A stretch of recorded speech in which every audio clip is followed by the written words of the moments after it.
I'm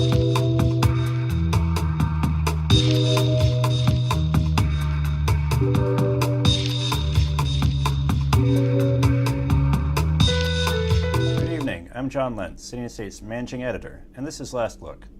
Today I'm joined by Bruce Gyory, our columnist, and he's also a political consultant at Corning Place Communications, an adjunct professor of political science at SUNY Albany. Thanks for joining us today. Well, my pleasure. Always nice to be here. So I wanted to talk about your latest column for City Yep. and State. You're looking at the United Federation of Teachers and maybe some criticism that the union's got and how that plays into endorsements. Yeah, what I was looking at is if you look at the editorials and the op-eds over the last couple months, you would think that the UFT would be a political problem to be associated with them.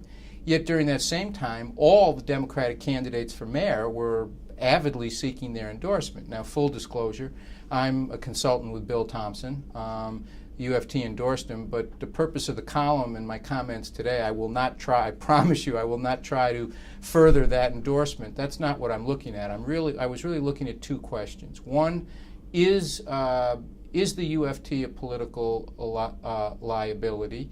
And then kind of there's two elements there. And the two elements there were that you had people who were saying that they were on the wrong side of public opinion and a block to reform. And the second, that they would in fact hurt people because they hadn't supported a mayor who won in quite some time. So as I look through the polling data, and what's interesting is the polling data is relatively sparse here. They have not gotten into the specific issues yet in the public polls. But what I looked at is Mayor Bloomberg in 2009 had the support of just shy of 2-to-1, saying his educational policies were going in the right direction.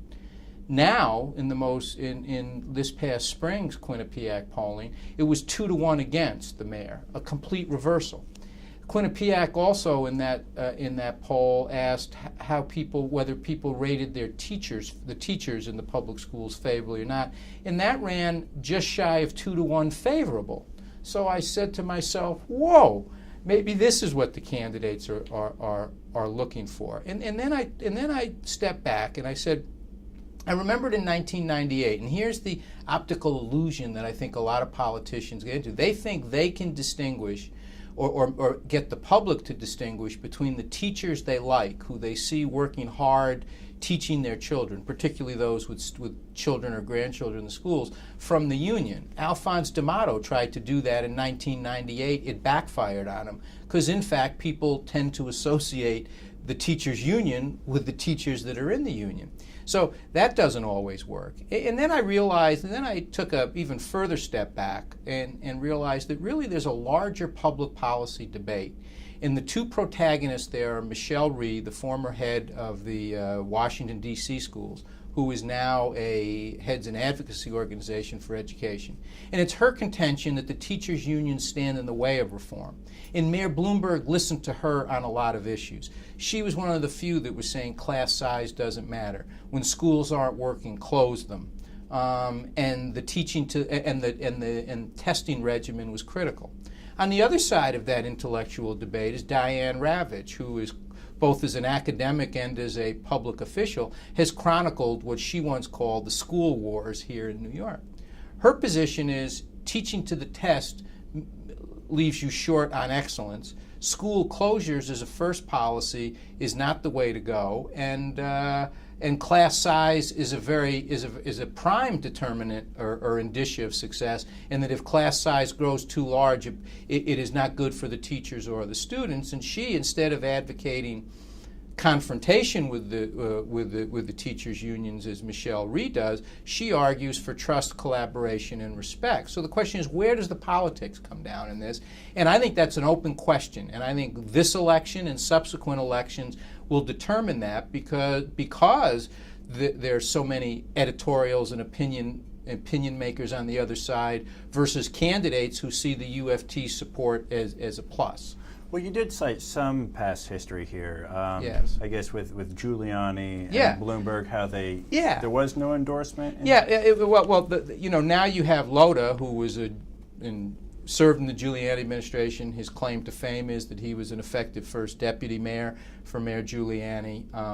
And you have Howard Wolfson on behalf of Bloomberg saying, well, who would want to be with the teachers? They haven't supported a winner since 1989. Yet if you look at it, when they sought re-election in 1997 for Giuliani, in 2005 for Bloomberg, and 2009, both the Giuliani and Bloomberg re-election campaigns moved heaven and earth to keep the UFT neutral. So in my mind, that action speaks louder than the soundbite of oh, they haven't been with a winner in a while.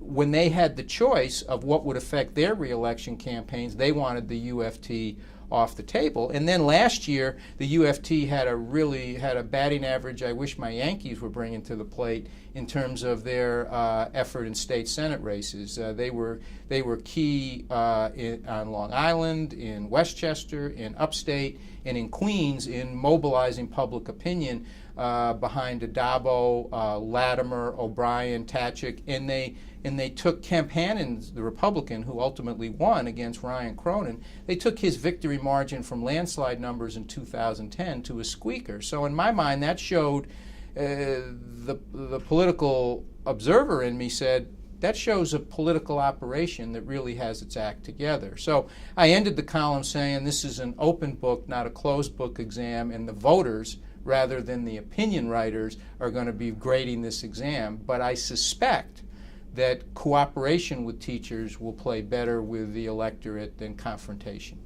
I'm curious, though, how big an issue education will be in this mayoral race.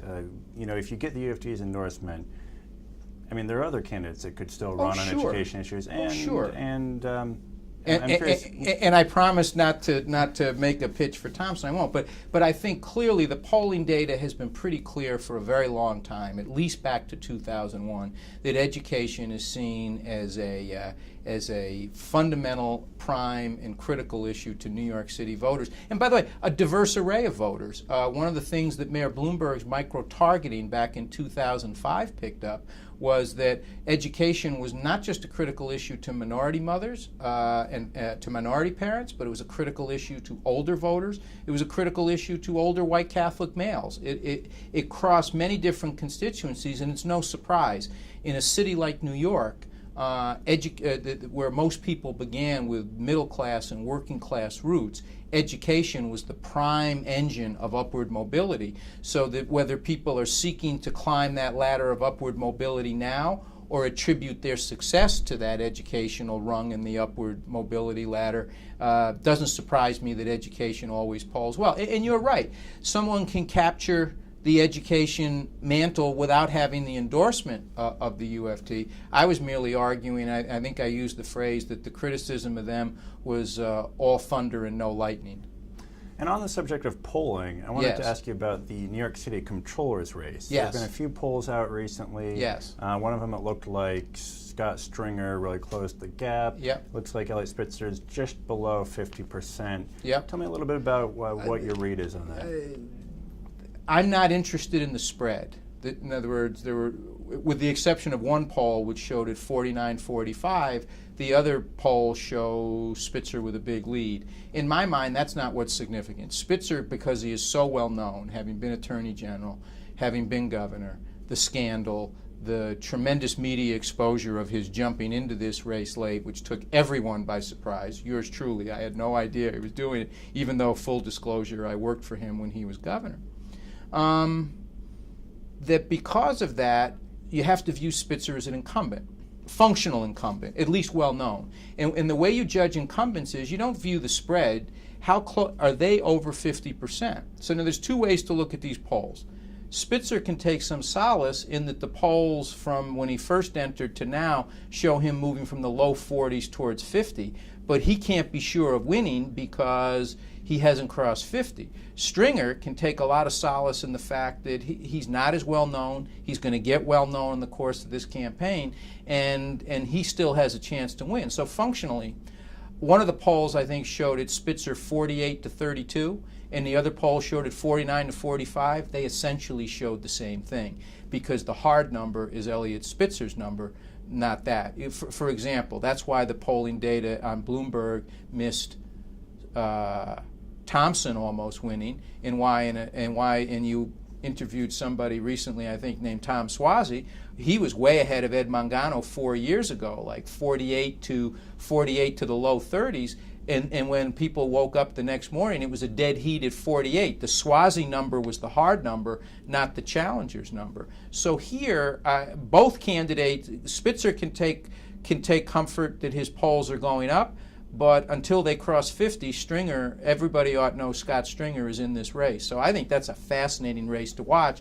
But most people, unfortunately, will look at the polling data as if it's the sports standings in Major League Baseball or the NBA and look at the spread. The spread is the least significant thing in the polling data. Now, with a few weeks until primary day, the campaigns have started issuing advertisements that are negative, really going out and attacking each other. Do you see that really gearing up now, or will it be closer to primary day? Well, you see that in Stringer's doing it in the Comptroller's race.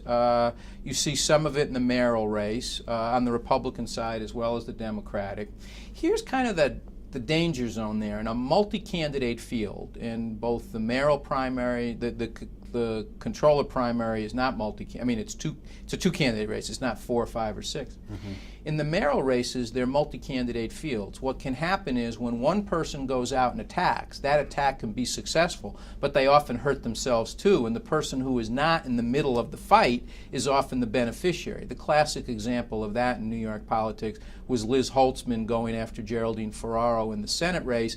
Holtzman succeeded in tackling Ferraro in effect, but she was bruised too, and her negative. Bob Abrams functionally walked over that fight to victory, so that can happen. So we don't know. Right now, though, I think it's less negative campaigning than contrast campaigning, and you're starting to see candidates without a lot of ideological or philosophical difference in either the Republican side or the Democratic side for mayor. There's rough, substantive consensus on most of the issues. Differences, yes, but not dramatic. It's not Rockefeller versus Goldwater in '64 of a fight for the heart and soul of the Republican Party.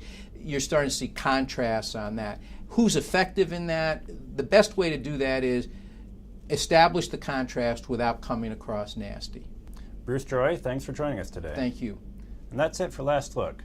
To view other Last Look videos, go to our website, cityandstateny.com.